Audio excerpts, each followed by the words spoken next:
सबको नमस्ते।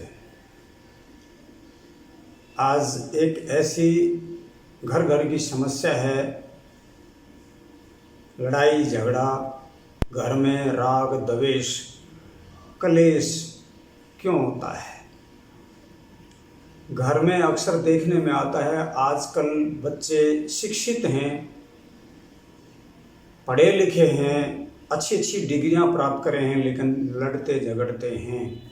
उसका मुख्य कारण यही है संवेदनहीनता, मतभिन्नता, निर्धनता, स्वार्थ और अहंकार के कारण घर घर में आज लड़ाई झगड़े कलेश और पति पत्नी लड़ते झगड़ते नजर आते हैं। इन झगड़ों का कलेश होने का मुख्य कारण यही है, आपस में विश्वास नहीं है, संवेदनहीनता नहीं है, मतभिन्नता है। उसका विचार कुछ, लड़की का विचार कुछ, लड़के का विचार कुछ, माता पिता का विचार कुछ। विभिन्न परिवार में 5 सदस्य हैं तो 5 की मतों की विभिन्नता अलग अलग है। निर्धनता भी इसका कारण है। स्वार्थ और अहंकार ये बहुत ही महत्वपूर्ण है। स्वार्थ, या तो मनुष्य स्वार्थ से लड़ता है या अहंकार से लड़ता है, जिनके कारण आपस में, परिवार में, पति पत्नी में, भाई भाइयों में परस्पर लड़ाई झगड़े देखने में आते हैं। परंतु अगर हम इसको शास्त्रीय भाषा में विस्तार से अंदर जाएंगे तो उत्तम संस्कारों के अभाव के कारण ही ये रोग उत्पन्न होते हैं। क्योंकि माता पिता अपनी संतानों को चोरी, जारी, आलस्य, प्रमाद, मादक द्रव्य, मिथ्या भाषण, हिंसा, क्रूरता, ईर्ष्या, द्वेष, मोह आदि दोषों को बचपन से ही सिखाते हैं, जबकि इनसे दूर रहने की शिक्षा देनी जानी चाहिए थी। और भी एक मुख्य कारण है इसका 5 यजों का ना करना। 5 यजों के अभाव के कारण भी ये क्लेश घरों में उत्पन्न होते हैं, परस्पर लड़ाई झगड़े उत्पन्न होते हैं। ब्रह्म यज्ञ है, देव यज्ञ है, पितृ यज्ञ है, बलि वैश्व देव यज्ञ है और अतिथि यज्ञ है। इनका अभाव हो गया क्योंकि घर में कोई समझाने वाला नहीं आता, विद्वान अतिथि नहीं आता। जानवरों का, पशुओं का सत्कार नहीं होता, उनको मारते हैं या द्वेष करते हैं, हिंसा करते हैं उनके साथ। पितृयज्ञ, माता पिता की सेवा नहीं होती। देवयज्ञ, घर के अंदर अग्निहोत्री नहीं होता, यज्ञ नहीं होता, देवताओं को प्रसन्न नहीं करते। ब्रह्म यज्ञ, परमात्मा की स्तुति, उपासना, प्रार्थना नहीं करते। इसके अभाव के कारण भी घरों में कलेश पैदा होते हैं, राग द्वेष पैदा होते हैं। और 5 देवताओं की पूजा ना करना। आज पाखंडियों ने, ब्राह्मणों ने, नकली ब्राह्मणों ने, पाखंडियों ने, धर्म के ठेकेदारों ने 5 देवता कुछ और ही बनाती है। ये ब्रह्मा देवता है, ये विष्णु है, ये महेश है, ये फलाना है, ये फलाना है। लेकिन 5 देवता कौन थे? माता देवता, पिता देवता, आचार्य देवता, अतिथि देवता, 4 हो गए। 5वां कौन? पत्नी के लिए पति देवता और पति के लिए पत्नी देवता। ये आपस में सम्मान पूर्वक रहते थे, आदर सम्मान करते थे, इनकी पूजा होती थी तो घरों में स्वर्ग होता था। परंतु आज ये भी अभाव हो गया है। इसका ये कारण है। और तीसरा कारण है, जब लड़का और लड़की की शादी का, विवाह का विचार होता है तो जन्म तिथि दी जाती है, जन्म कुंडली मिलाई जाती है। नहीं, आज जन्म कुंडली मिलाने के कारण ही ये परेशानियां पैदा हो रही हैं। भैया, कर्म कुंडली मिलानी चाहिए थी। उनके गुण, कर्म, स्वभाव आज मिलाए नहीं जाते, इसलिए लड़ाई झगड़े होते हैं। सिर्फ रंग, रूप, धन इत्यादि देखा जाता है। उनके जो कर्म हैं, गुण हैं, कर्म हैं, स्वभाव हैं, वो नहीं देखे जाते, जिसके कारण विवाह के बाद वो परस्पर प्रेम से नहीं रह पाते, क्योंकि गुण, कर्म, स्वभाव भिन्न भिन्न हैं। ये एक बहुत बड़ी बीमारी हमारे देश में, हमारे समाज में आई है, जन्म पत्री मिलाना। गुण, कर्म, स्वभाव ना मिलाने से ही आज ये समस्या पैदा हो गई है। और ब्रह्मचर्य के अभाव के कारण सहनशीलता आज परिवारों में नहीं है। लड़का और लड़की को ब्रह्मचर्य ज्ञान नहीं है, जिसके कारण बल नहीं है, मानसिक बल नहीं है, शारीरिक बल नहीं है, आत्मिक बल नहीं है, तो धैर्यवान नहीं है, सहनशील नहीं है। इस कारण जो ना किसी ने कुछ बोला उसका जवाब में बहुत और कठोर बोला गया, जिसके कारण आपस में तनाव पैदा होता है, द्वेष पैदा होता है, क्लेश पैदा होता है, घर में लड़ाई झगड़ा उत्पन्न हो जाता है, आपस में विश्वास की कमी हो जाती है।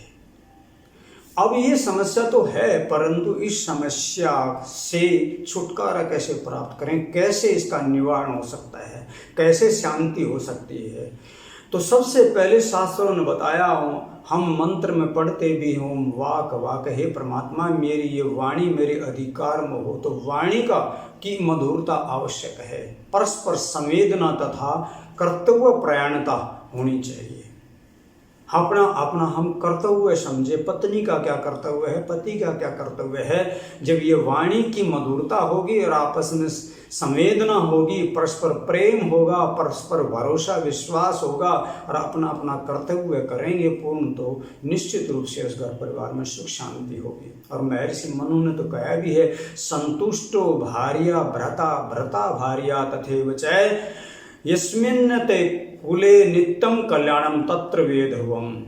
जिस कुल में स्त्री से पुरुष और पुरुष से स्त्री सदा प्रसन्न रहती हैं, उसी कुल में आनंद, लक्ष्मी और कृति निवास करती हैं। और जहाँ ऐसा परस्पर प्रेम से नहीं रहते, राग द्वेष क्लेश करते हैं, वहाँ पर उसके उल्टा होता है, क्लेश होता है, कलह होता है और वो घर दुखी होता है, जहाँ निंदा निवास हमेशा करती है।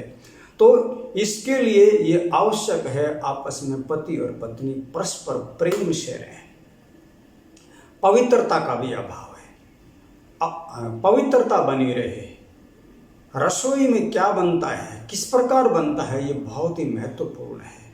अगर पत्नी पति के लिए भोजन बनाती है या परिवार के लिए भोजन बनाती है, उसको वो दुखी होकर के बनाती है, तो परिवार के उसी प्रकार के विचार उत्पन्न होंगे उस अन्न से। लेकिन वो प्रसन्न होकर बनाती है, वो परमात्मा का भजन करके बनाती है, गायत्री मंत्र का जाप करके बनाती है, तो पवित्रता परिवार के सदस्यों में आएगी।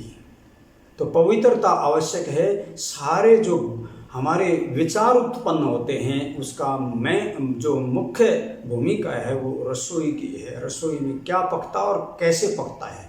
पकता बहुत अच्छा है, परंतु कैसे पकता है बहुत महत्वपूर्ण बात है। दूसरी बात है पति और पत्नी, मनु कहते ब्रह्म मुहूर्ते बुद्धते धर्मार्थ चानु चिंतियेत काया कलेशाम च तन्मूलानाम वेद तत्वार्थ मेव च। तो सुबह जल्दी उठें, पति और पत्नी 4 घड़ी रात से पहले उठें, 4 बजे के करीब उठें। आवश्यक कार्यों से निपटने के बाद धर्म और अर्थ शरीर की चिंता करें, उनको रोगों को निदान करें, ईश्वर का ध्यान कर कभी अधर्म ना करें। तो ऐसा भी घर परिवार में होता है, तो वहाँ घर में क्लेश नहीं होता।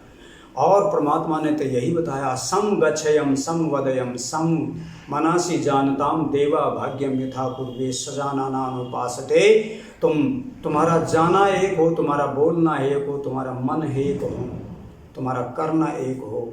तो जब ये समानता होगी तो वहाँ भी घर में लड़ाई झगड़े न होते। समानम मंत्र समिति समानम समानम मनः चित्त शाम समानम मंत्र में वी मंत्र ये वैसे समानम नो हविष्य जुहोमी। तो परमात्मा कहता है तुम्हारे मन एक जैसे हों, तुम्हारे विचार एक जैसे हों।